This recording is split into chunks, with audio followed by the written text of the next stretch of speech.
But we'll start with Pete, and then if you want, we'll take some questions at the end. Please, Pete. Well, thank you, Mr. President. As you said, it has been a historic year at the Department of War. Recruiting and retention over this year are at the most historic levels our country has ever seen. When I had a chance to be on an aircraft carrier destroyer over Thanksgiving, the spirit in our ranks since the election under President Trump is unprecedented. I've never seen anything like it as a soldier myself in uniform, and I know a lot of you feel the same way. We've ripped out the DEI and the political correctness. It's all merit-based at the department. We're getting back to basics: accountability, training, readiness, lethality, and that's reviving that spirit.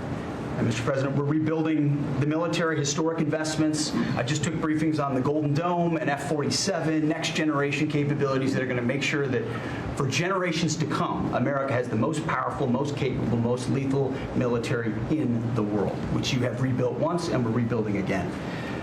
And then we're reestablishing deterrence and credibility.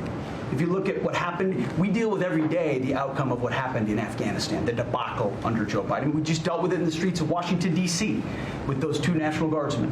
And then what happened on October 7th with Hamas, what happened in Ukraine, a war that never would have started under President Trump.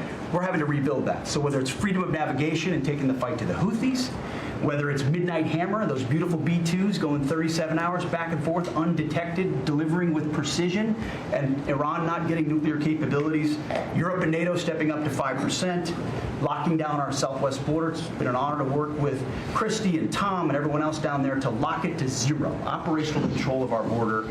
And then it's getting after and going after narco-terrorists and designated terrorist organizations in our own hemisphere. As I've said, and I'll say again, we've only just begun striking narco boats and putting narco-terrorists at the bottom of the ocean because they've been poisoning the American people. And Joe Biden tried to approach it with kid gloves and allowed them to come across the border. Cartels take over community, 20 million people, hundreds of thousands of Americans poisoned. And President Trump said, no, we're taking the gloves off.